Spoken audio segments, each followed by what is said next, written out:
If you would like to know how to get a grade 9 on your physics paper 1, please do follow along as we go through this June 2022 paper 1. It's a real life exam paper. We're going to be explaining each and every single question, how to approach it to get maximum possible marks. Before we get into it, please do leave a like, subscribe, leave a comment if these videos are useful to you. We've got a whole playlist going through exam papers, so please do check that out and let's get straight into it. So we've got figure 1 shows a large wind farm off the coast of the UK. The mean power output of the wind farm is 696 megawatts.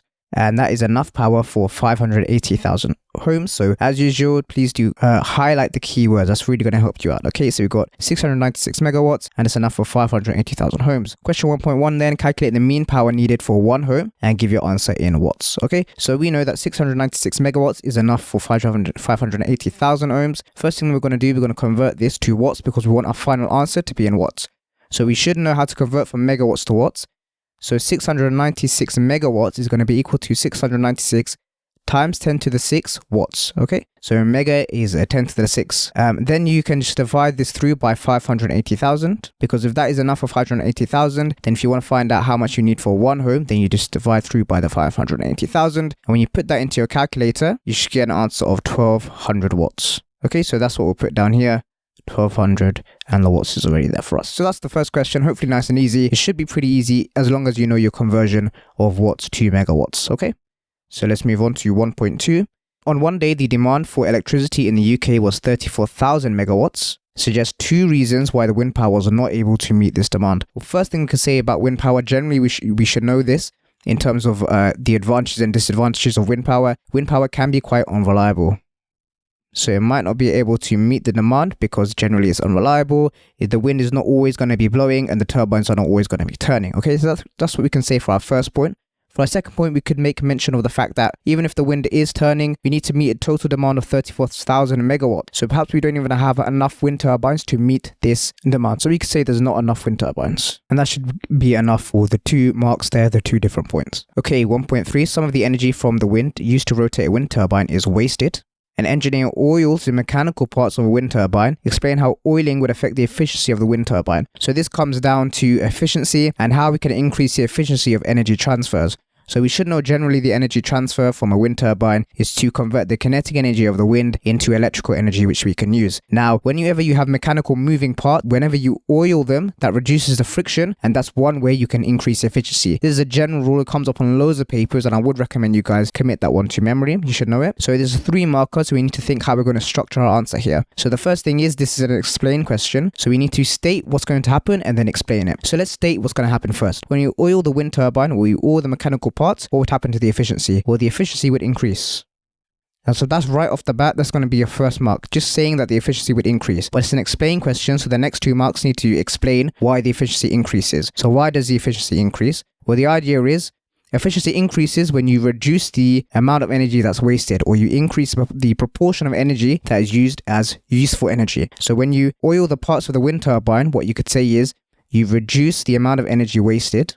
Okay, and so that's why the efficiency increases. But why does oiling it reduce the energy wasted? That's because you do less work against friction. And the whole idea, you could even just say here that there's less friction. Because there's less friction, then you're doing less work to overcome that friction, and so there's less energy wasted as heat energy. Okay, that should be enough for your 3 marks. 1.4 then, in most homes in the UK, there are many different electrical devices. Explain why people should be encouraged to use energy efficient electrical devices. So again, it's a 2 marker here, so you probably want to give, or we want to give a point and then explain it. Okay, so the thing that we want to talk about here is why would it be advantageous for people in general to use more energy efficient electrical devices? Well, the first thing I'm going to say is when you have energy efficient electrical devices, it reduces the wasted energy. So less energy is actually wasted. And why is that advantageous? Well, you could say any sensible explanation here, but essentially what this does is it reduces the energy demand or minimizes energy demand. And this is relevant to the question because in the question we've been talking about energy demand throughout the whole thing. Remember at the beginning we talked about the demand over here of 696 megawatts for 580,000 homes, and over here we talked about the demand was 34,000 megawatts. So it makes sense here that we'll link it back again to the demand. We've reduced the wasted energy when you use a more efficient energy device, and therefore you minimize the total energy demand. Okay, so that should be enough for your 2 marks. And that is question 1 wrapped up. So let's move on to question 2. Okay, question 2. Figure 2 shows a rock found by a student On a beach, to help identify the type of rock, the student took measurements to determine its density, and we're asked here, describe a method the student could use to determine the density of the rock, and it's a 6-marker method question. So in these kind of questions, we want to be really detailed on how to actually produce this experiment, what we're going to use to take our measurements, give as much detail as you can, and structure it in a way that makes it really easy for the examiner to follow. Okay, so the first thing that the student needs to do if they want to measure the density of the rock, what's the first thing they're going to do? We should know our equation that density, and I'll write it up here, density equals mass over volume. So you need 2 different measurements to get the density. You need the mass and you need the volume. So let's do the mass first because that's quite easy to do. So first thing we can write is going to measure the mass. But remember, it's a 6-marker. We want to be as detailed as we can. So we're going to say what we're going to use to measure this mass. We're going to use a balance. Say a balance or scales or whatever. But we're going to measure the mass using this. So we need to be specific. Then the slightly trickier part, how do you get the volume? So this is a required practical, so hopefully you guys have done this in class. So I'm just going to run through it. So to get the volume, essentially what you can do is you can fill up a measuring cylinder with water. So you're not going to fill it right to the top, but you're going to basically partially fill it. And that's actually something we can mention here. You would partially fill this. So partially fill a measuring cylinder with water and then measure the initial volume. And in this case, you don't need to say what we're going to measure it with because we've already mentioned here, we're filling a measuring cylinder. So we're just going to read it off the measuring cylinder. Okay, so measure the initial volume. Then we're going to take our rock and place it in the measuring cylinder. And then once you place the rock inside, you're basically going to redo your measurement for the volume. So then we measure the final volume. And once we've measured the final volume, now we've got the initial volume and the final volume. So to get the density of the rock, it would just be the final volume. Sorry, to get the volume of the rock, which should be the final volume minus the initial volume. And then we're just going to use our equation, density equals mass over volume, to find the density. Okay, so you see that should be enough for the 6 marks. We've laid out our answer really logically. It's got a clear sequence of steps, step 1 and then step 2 and so on. And you can see what we're going to do, and we've specifically mentioned the equipment we're going to use. We're going to use a balance and a measuring cylinder, and then we've quoted our equation at the end, and we've given the step in our calculation as well. Okay, so that should be enough for the 6 marks. Okay, the student determined the density of the rock to be 2.55 plus minus 0.1 grams per centimeters cubed. What are the maximum and minimum values for the density of this rock? We're given here a measurement with an uncertainty. To get the upper and lower bound, essentially, you just take the measurement they gave you and add and minus the uncertainty. So you do 2.55 plus 0.1, which gives us 2.65. And you do 2.55 minus 0.1, which gives you 2.45. So that's your maximum and minimum values. 2.3 then, table 1 gives the densities of 5 different types of rock, which 2 types of rock in table 1 could be the type of rock the student had. So we've got the density measurement. We know it's going to be anywhere between 2.65 and 2.45. So which of these is going to land in between those range of values? And something that makes it a little bit tricky here is we've got uncertainties for these values as well. So base up, for example, here, they've given us a value of 2.9, but actually it could be anywhere between 2.80 and 3 because you add and minus the uncertainty there. Okay, you can see straight away that chalk is going to, well, flint is going to fit into our range here, 2.65 to 2.45. This is 2.6 plus minus 0.1, so that's going to fit. Now, the other ones, they didn't seem, if you just look at the numbers on the left, like any of them fit, so we need to use our uncertainties. So chalk is 2.35 plus minus 0.15, so this could be anywhere from 2.35 minus 0.15, which is 2.20.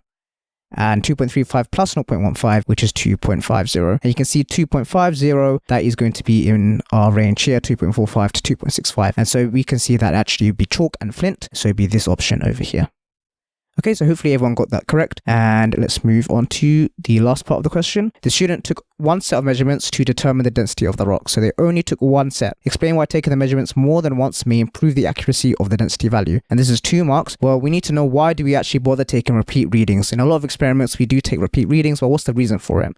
Well, when you do repeat readings, it allows you to calculate a mean. So to calculate an average or a mean, specifically a mean average. And why is it important to calculate a mean? Well, essentially, it reduces the effect of random error. So you're still going to have random error, but in your final result, the effect of the random error will be reduced. Okay, another thing you could say, you could spot anomalies and remove them from your mean calculation if you take repeat readings. Okay, but either of those will get you the 2nd mark there. And that's it for the 2nd question. Let's move on to question 3. Okay, question 3 now. This one's about electricity. We've got an engineering company has invented pavement tiles that generate electricity as people walk on them. Figure 3 shows someone walking on the pavement tiles. Use the physics equation sheet to answer question 3.1 and 3.2. So what equation links current, potential difference, and power? So potentially, actually, I think if you look in your equation sheet, this is given to you, but either way, you should know that power is going to be equal to voltage multiplied by current. Okay, so hopefully everyone got that one correct. It's quite straightforward.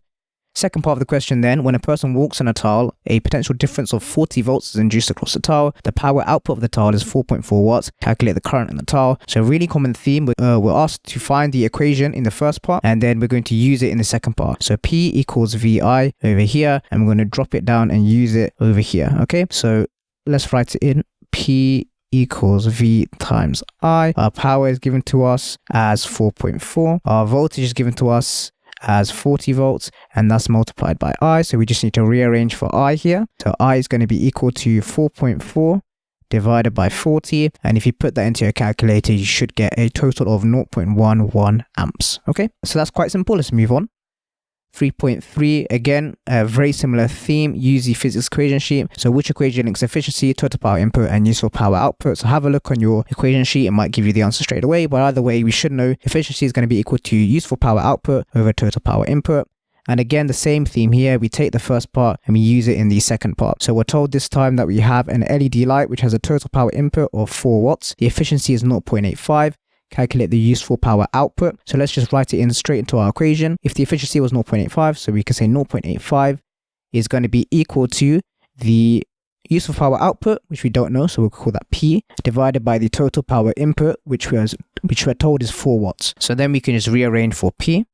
So P would be equal to 0.85 multiplied by 4, and if you put that into your calculator, you should get 3.4 watts. Okay, so there you go. That's how you do those questions. That's it for question 3. Okay, question 4. We've got an experiment here. A student investigated the insulating properties of different materials. Figure 4 shows some of the equipment used by the students. You can see they got a thermometer, a lid, a metal can, and some hot water, and insulation around their metal can. Okay. This is the method used. Step 1, they wrap the insulating material around the can. They put a fixed volume of boiling water in the can. They place the lid on top of the can, and they measure the time taken for the temperature of the water to decrease by a fixed amount. And then they repeat steps 1 to 4 using the same thickness of different insulating materials. Okay, that's great. So 4.1, identify the independent variable and the dependent variable in this investigation. So we need to know what each of those means. So first of all, independent variable, this is the one that you change, okay? It's the one that you purposely change in your experiment, and it's actually given to us in our last line here. They repeat steps 1 to 4 using the same thickness of different insulating materials. So the thing that you're changing is the type of material, okay? Simple enough as long as you know what independent variable means. Dependent variable, what does that mean? Yep, dependent variable is the one that you actually measure. So what are we measuring? So it's given to us here in step 4 to measure the time taken. Okay, so here you can just put time. That should be sufficient. Technically, sort of this time taken for the temperature of the water to decrease by a fixed amount would be the dependent variable. Okay, so that's what you need to put for each of those. Student used 2 different types of thermometers to measure the temperature changes. Figure 5 shows a reading on each thermometer. You can see one of them is analog, one of them is digital. What is the resolution of thermometer B? Well, resolution essentially refers to the smallest possible difference we can see from one measurement to the next. So this is a digital thermometer in thermometer B. So it could go from 87.4 to 87.5. And the difference between them is 0.1 degrees Celsius. Okay, so that's the smallest change that we could actually measure. So 0.1 degrees Celsius would be the resolution.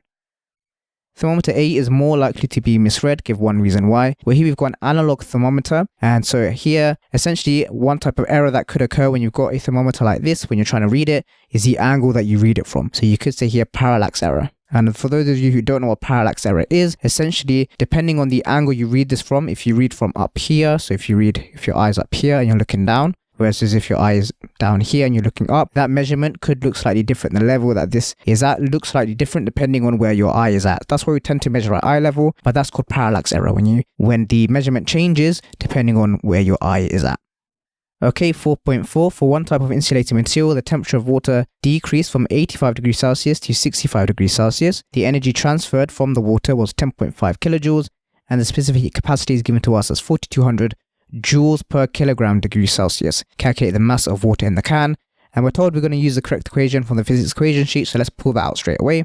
So we should know that E is equal to mc delta theta. Okay, so this is from the equation sheet, and this is the equation relating specific heat capacity, energy transferred, mass, and change in temperature. Now, straight away, we're asked to calculate the mass of water in the can. So let's rearrange for mass here. So M is going to be equal to E divided by C delta theta. Okay, so now let's actually plug in our numbers. So first of all, E is the energy transferred, and that's given to us in kilojoules. But you can see here our specific heat capacity is given in joules per kilogram degree Celsius. And the standard units is going to be joules. So let's convert this to joules. So 10.5 kilojoules would be equal to 10,500 joules. That's going to be divided by C times delta theta. So C is the specific heat capacity. This is given to us in the units we'd expect, so we don't need to convert that.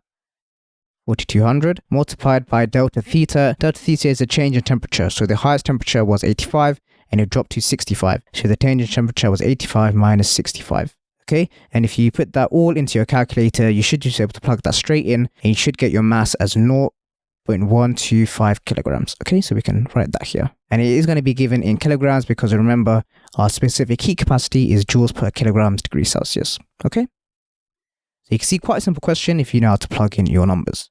4.5, Table 2 shows the results for two insulating materials. Explain how the results in Table 2 can be used to compare the thermal conductivity of the two materials. So thermal conductivity is all about the rate of energy transfer, okay? We can see here, if you have the same temperature decrease, so remember that it's decreasing each time by 20 degrees Celsius. So we can write that here, that you have the same temperature decrease, but one of them happens in a smaller amount of time. So one of them happens in 450 seconds, while the other happens in 745 seconds. So you can say here, same temperature decrease in shorter time. What that means is you have a higher rate of energy transfer, in this case specifically of heat energy transfer, and therefore this has a higher thermal conductivity. And that's how you use the results in Table 2 to actually compare the thermal conductivity. And you can see the link there. Okay, so that is it for question 4. Alright, question 5. A student rubbed a plastic rod with a cloth. This rod became negatively charged and the cloth became positively charged. Explain why the cloth became positively charged. So it's 3 marks, so we need to break down each step. The first thing we're going to say is when anything becomes positively charged or anything becomes charged at all, it's because there's a transfer of electrons. So the first thing we can say that electrons are transferred, and because the cloth became positively charged, that means basically electrons are transferred from the cloth, i.e. they were taken away from the cloth and actually given to the plastic rod instead. Okay, and so that's what you'd say for your second mark. Essentially the electrons are transferred from the cloth and the electrons have a negative charge. And that's important because when you remove those negatively charged electrons, then essentially you've got a net positive charge on your cloth. So what we could say here is that there's now more positive charge than negative charge on the cloth. Okay, and so that's what you'd have to say for your 3 marks there. 5.2, well, the first thing is we need to look at this experiment here. So it tells us figure 6 shows the negatively charged rod on a balance. So you can see the diagram there. Figure 7 shows another charged rod being held stationary above the rod on the balance. The rods do not touch each other. You can see the measurement there has changed. So 5.2, explain why the reading on the balance increases. And again, it's 3 marks, so we need to explain it.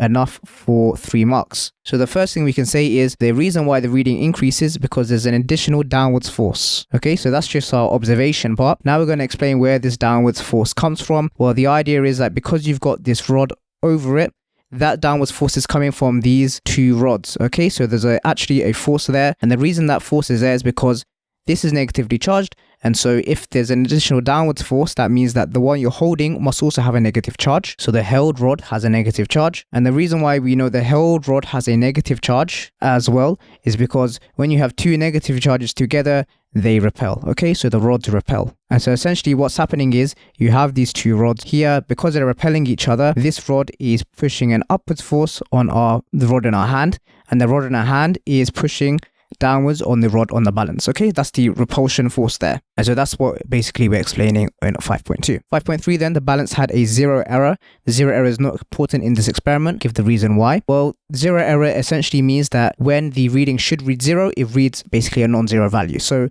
essentially, if we were to take this rod off the balance here, it wouldn't read 0 grams. And therefore, when you put the rod onto the balance, the actual weight of the rod is not 100.25 grams. Now, why is this not relevant in our question? Because actually, we're not trying to measure the actual weight of the rod or the mass of the rod. we're looking at the difference between them. So the zero error doesn't really affect anything, because even if the mass of the rod was actually 100 grams, not 100.25 grams, the change in the downward force, the change in the mass that we read, will still be the same. So that's what we'd say here, that we're trying to measure the change in mass. Okay, and it's just 1 mark, so that's all you'd have to say.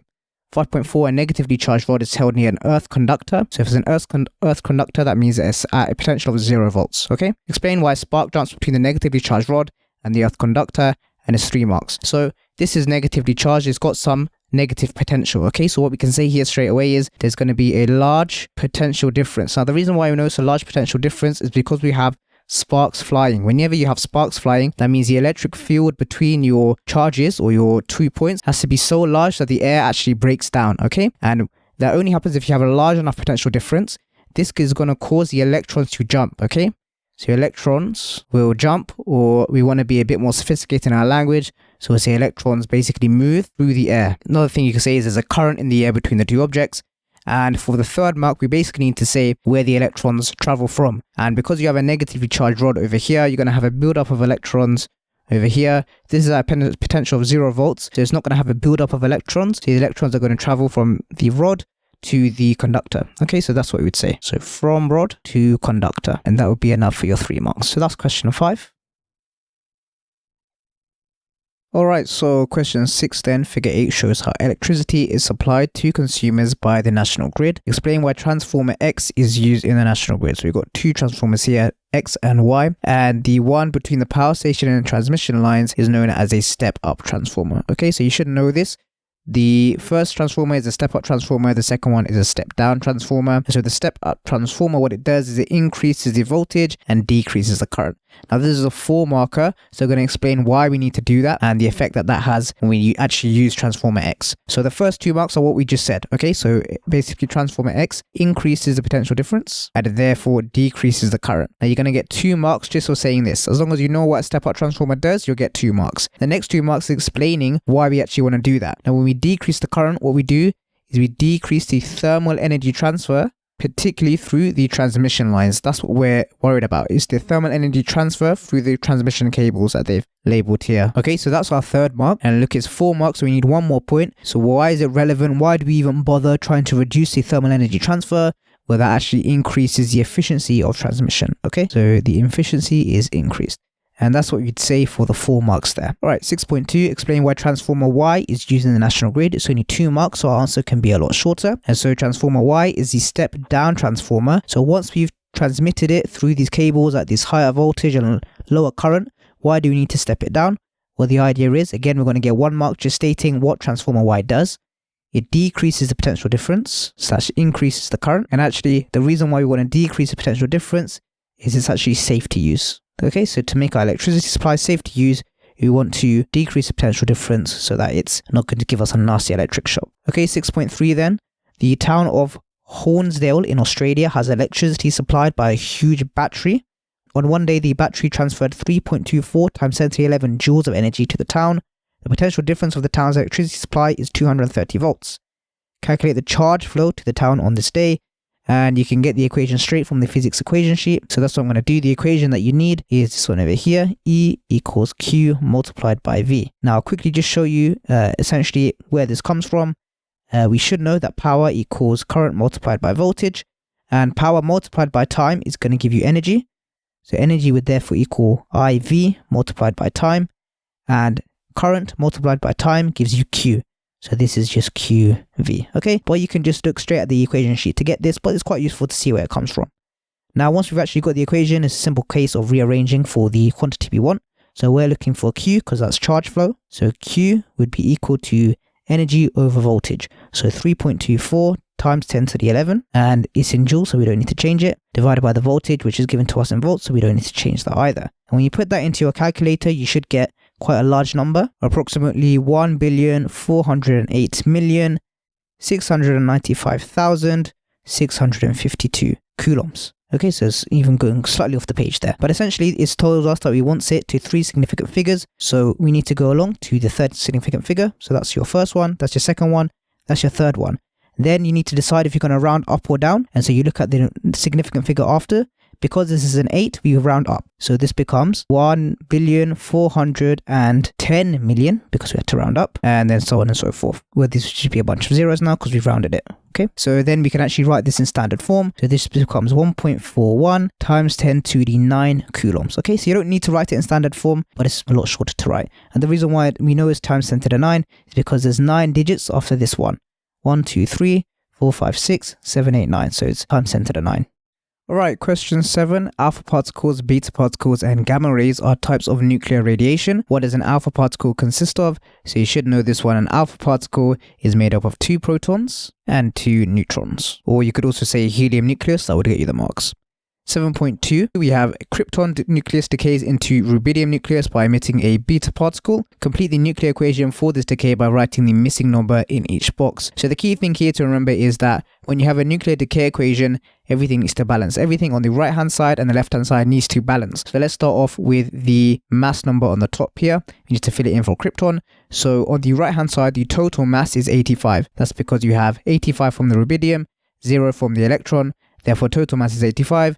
Therefore, the krypton must have a mass number of 85 as well. Then we can do the same thing for the atomic number on the bottom here. Krypton has an atomic number of 36. Therefore, the total atomic number on the right hand side also has to be 36. Because the electron has a -1 atomic number, that means rubidium must have an atomic number of 37 to make it add up to 36. 37 minus 1 will give you 36. Okay, so hopefully that makes sense. 7.3 then. Internal contamination of the human body means radioactive materials inside the human body. Explain how the risk from internal contamination is different to the risk from external irradiation by a source of alpha radiation. And you can see it's 5 marks here. So we want to think about how we can structure this answer to get all 5 marks.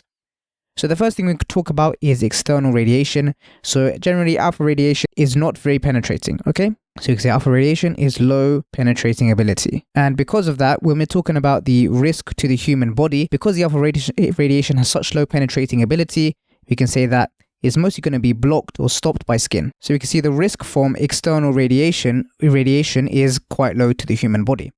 Whereas if you compare this then to internally, internal alpha radiation could be absorbed. This time there's no skin to block it, so it could be absorbed by organs or tissue. And this is really dangerous because alpha radiation, although it's not very penetrating, is very ionizing. And therefore, remember in our question, we're asked basically to compare the two, right? How is it different? How is the risk from internal contamination different to the risk from external irradiation? Well, we've kind of explained why it would be different. And so now we need to make our comparative statement. So basically, we're going to say that the internal contamination has much greater risk to the human body. You could say there's a higher chance of mutation, cells mutating, or of cancer. Okay, so that should be enough to get you the 5 marks. You can see how we structured it here. So that's the first mark, just to say that it has very low penetrating ability. Therefore, it's mostly going to be stopped by the skin. Again, we're linking the penetrating ability to the effect on the human body, which was mentioned in the question. Okay. Then the 3rd mark and the 4th mark are these points here, where we have internal radiation could be absorbed by the organs or tissue, and it's very ionizing. Okay. So actually, this could be very dangerous to us. And then the last mark is basically for this comparative statement. Remember, we're asked in the question, how is it different? So we need to say, how is the risk different? Well, the risk for internal contamination is much greater because of things like cancer, and basically the risk of harm is a lot greater. Okay, so that's question 7. Let's move on.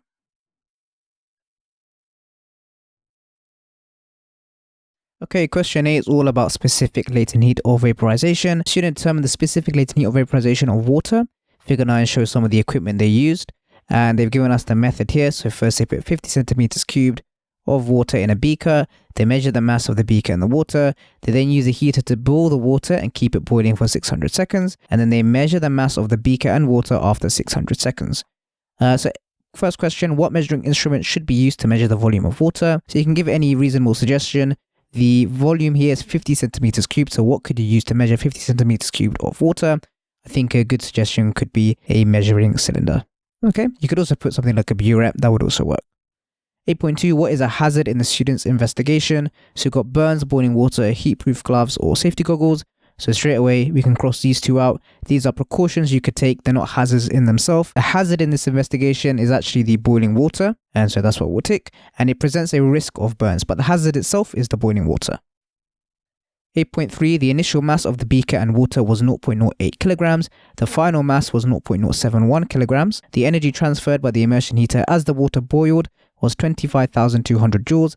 Calculate the specific latent heat of vaporization of water given by the student's data. And it tells us use the correct equation from the physics equation sheet. So the equation that you should pull out is E equals ml, or the energy is equal to the mass multiplied by the specific latent heat. Now in this case, the m is basically how much water was vaporized. So if we started off with 0.08 kilograms and we ended up with 0.071 kilograms, then essentially 0.09 kilograms was vaporized. So that's the m we're interested in. It's actually the difference in mass from the beginning to the end.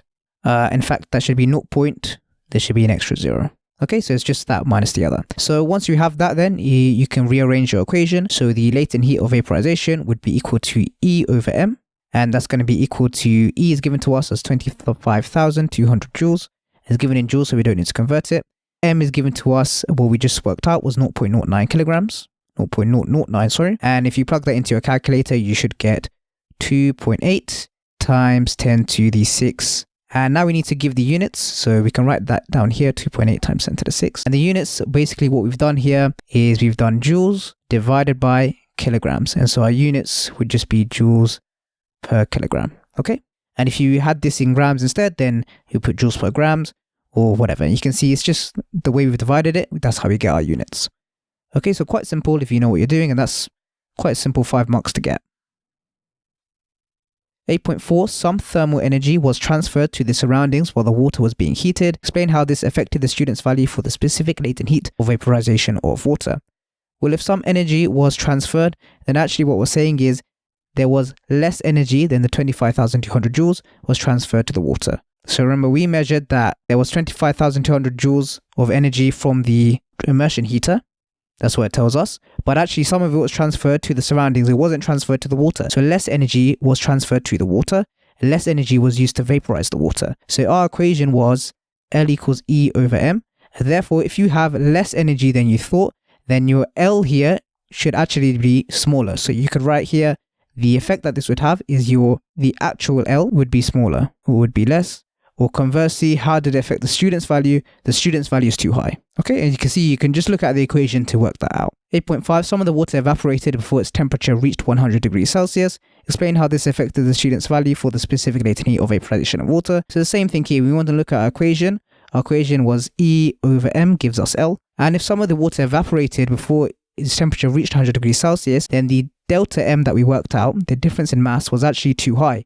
Because we assumed that this 0.09 kilograms happened when the water boiled and this energy was transferred to the water. But actually some of that water evaporated before this even happened. So the actual difference in mass, the actual mass of water that was vaporized is less than we thought. So because the actual mass is less than we thought, then we write here, the measured change in mass, or delta M, is too high. It was actually lower. And therefore, what effect does this have? Well, the actual M would be lower. And if you divide by a smaller number, then your L should be higher. So what we'd say is the actual L should be higher. Or we can say that the student value is too low. Okay, so hopefully that makes sense. And we use the equation to basically work that out. And that's it for question 8. Okay, question 9 then. Figure 10 shows a girl doing an experiment to determine her power output by running to the top of some stairs. The mass of the girl was 60 kilograms. The height of the stairs was 175 centimeters. And the girl ran to the top of the stairs in 1.4 seconds. And it's also given us a gravitational field strength of 9.8 newtons per kilogram. And we want to calculate the power output of the girl. And for power, we should know that power is going to be equal to the energy transferred divided by the time taken. Okay, that's the power output, the definition of power. So the first thing we can do is work out the energy transferred.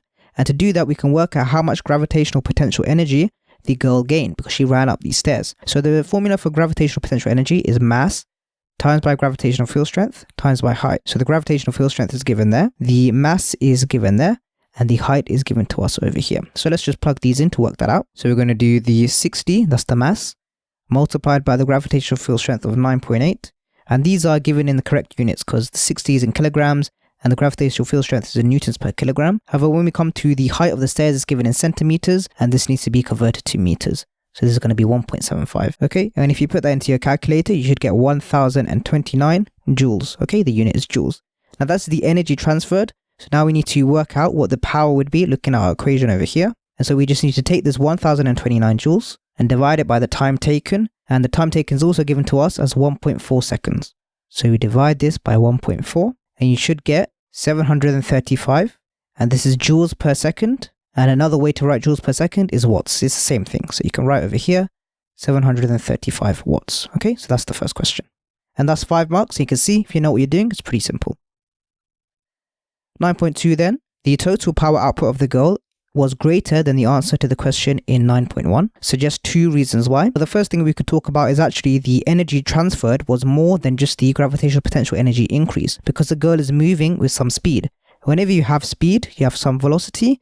That means you also have kinetic energy, because kinetic energy, the formula is half mv squared. So whenever there's some velocity, that means kinetic energy has increased. She started from 0 at rest, 0 meters per second, and then she gained kinetic energy. So what we can say here is actually there was also a gain in kinetic energy, and therefore the total power output was larger because the total energy transferred was larger. Second point we can say is that some energy was wasted or dissipated as heat to the surroundings. And that's basically due to air resistance. When she's running up the stairs, there's going to be some air resistance, and as a result, you're going to dissipate some energy as thermal energy to the surroundings to overcome that air resistance. Okay, that's 9.2. 9.3 then. A boy took more than 1.4 seconds to run up the same stairs. The power output of the boy was the same as the power output of the girl. What conclusion can be made about the boy's mass? Well, if we look at the formula again, we had the power equals the energy over time, and we can actually talk about the gravitational potential energy, since that's what we're looking at here. So the gravitational potential energy was mgh divided by time, the change in gravitational potential energy. And so if the boy took a longer amount of time, but the power output was the same, then you would expect that if the time was higher, then this power output would be lower because you're dividing by a larger number. But because it's the same, we know that the number on top has to be larger. And so that means the mass has to be larger. So we have to say the boy's mass was greater than the girl's mass. Okay, and that's question 9. Alright then, question 10. Figure 11 shows a student launching a toy aeroplane. To launch the aeroplane, the student pulls on it to stretch the spring and then releases it.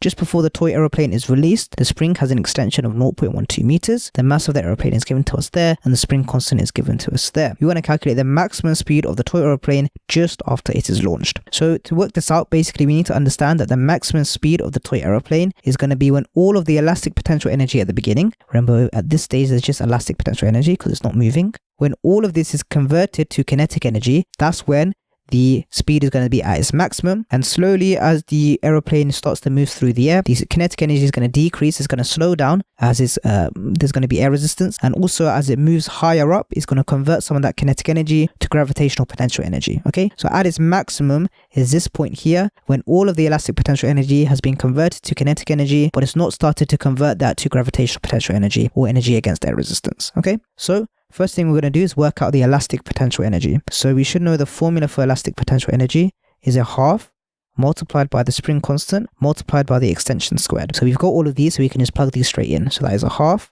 multiplied by the spring constant of 50 newtons per meter multiplied by the extension squared. And the extension was 0.12. Let's square that. And if you put that into your calculator, you should get 0.36 joules. Okay, so you've got 0.36 joules of elastic potential energy. All of this is going to be converted to kinetic energy. So you'll have 0.36 joules of kinetic energy. And we should know the formula for kinetic energy is a half multiplied by the mass multiplied by v squared. And we've given the mass over here, so we can plug that in. The mass was 0.02 kilograms. So 0.36 is going to be equal to 0.5 or a half. We just write it as a half again. Multiplied by the mass of 0.02 multiplied by v squared. And now v is our speed, so we can just rearrange for v.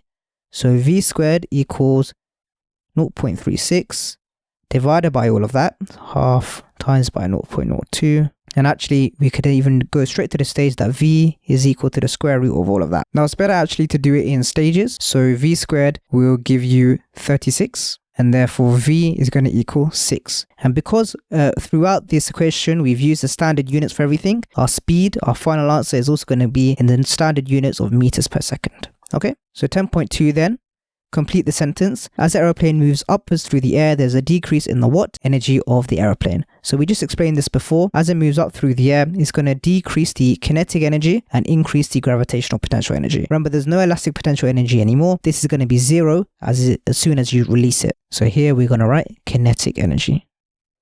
Okay, 10.3, give one factor which would increase the distance of the toy aeroplane travels horizontally before hitting the ground. So one thing we could say is you stretch the spring more, or maybe a better way is to say a larger extension. And if you do that, that means you basically increase the amount of elastic potential energy, and therefore you'd have more kinetic energy when it's eventually converted, and therefore it would go faster and go further. Okay, the final question in this paper, it is worth noting that actually in this paper there was some advanced information and some of it was incorrect, and so students thought this topic wouldn't be on the paper and therefore they basically discounted this question. But if you're following along and you're using this paper as past practice, it's still very useful to do, so let's go through it. So question 11, hair straighteners contain heating elements. When the hair straighteners reach normal operating temperature, an LED turns on. Draw the circuit symbol for an LED in the box. So this is just one that you need to know. You need to commit to memory. You've got a whole video going through all the circuit symbols that you need to know. So do check that out. That's on the channel. But essentially an LED looks like this. You're going to draw a straight line through it like that. Then you're going to draw a triangle like this and a line at the end of the triangle. And usually you put this in this kind of circle here. And the key thing for an LED, this is just a diode. For an LED, it's a light emitting diode. So you need to show it emitting light. And you do it by drawing two arrows like this. Okay? So that's your LED circuit symbol. Figure 13 shows a circuit diagram for the hair straighteners. Each resistor represents a heating element. The power output of the hair straighteners can be changed by closing different switches. Why do the hair straighteners not turn on when only switch S2 is closed? Well, if you look at the circuit here, if you only close switch S2, you still have an open circuit. There's still gaps in the circuit. So you can say here, there's gaps in the circuit. Or you could say that you need to close switch S1 for it to be a complete circuit. Anything like that would be fine. 11.3, the hair straighteners have a maximum power output of 120 watts. The energy transferred to the hair straighteners to reach normal operating temperature is 3.6 kilojoules. Calculate the time taken for the hair straighteners to reach normal operating temperature when operating at maximum power. Use the equation from the physics equation sheet, but we should know that the power is equal to the energy over time, or you could write power or energy equals power multiplied by time. Either is fine, but the idea is we would need to transfer 3.6 kilojoules of energy and our power output is 120 watts. We want to work out how much time it's going to take. So we need to rearrange this equation for time. So time would be equal to the energy divided by the power. So we know we need to transfer 3.6 kilojoules of energy. So let's convert that to joules. 3,600 joules of energy, and we have a power rating or power output of 120 watts. So we need to divide that by 120, and if you put that into your calculator, you should get T is equal to 30, and the units is going to be in seconds, so you don't need to convert anything. Okay, so the important thing here is to remember, convert this one to joules from kilojoules. And 11.4, figure 14 shows a hair straightener circuit with switch S1 closed. Switch S2 and S3 are then closed at the same time. Explain what happens to the power output of the power supply. So essentially what's going on here is, first of all, you have a series circuit like this because you have one branch, okay, with just switch S1 closed. S2 and S3 are open, so you can pretty much ignore these parts of the circuit. It's an open circuit, so none of the current flow down there. It would just be a series circuit. Then you close S2 and S3 together, and now you have a parallel circuit, okay? So now you have lots of different branches, lots of different options for the current to flow through. So the key thing to note is when you go from a series circuit to a parallel circuit, the total resistance decreases. And when the total resistance decreases, what's going to happen to the current? Well, we know our equation V equals IR, and therefore we can rearrange this for current. Current would be equal to V over R. Now V is your potential difference, since that stays the same. Therefore, your R, because that is smaller, that means you're left with a larger current. Okay, so we can say here, you have a current increases. Okay, perfect. It's 2 marks, so that's your first 2 marks. But now we need to actually talk about what happens to the power. Well, we know that P equals IV. Power equals current multiplied by voltage. And if your voltage is constant, but you increase your current, you're therefore going to get a higher power. If a higher current, that's going to lead to an increased power output. And you can see we've used the equations to work that out. So there's your first mark, there's your second mark, there's your third mark. Okay, so that's the final question of this paper. Hopefully you guys found that useful. Please do let me know if these kind of videos are useful, if you stay till the end. And tell me what you got in the comments below as well. Subscribe, like if you want to see more, and I'll see you guys in the next one.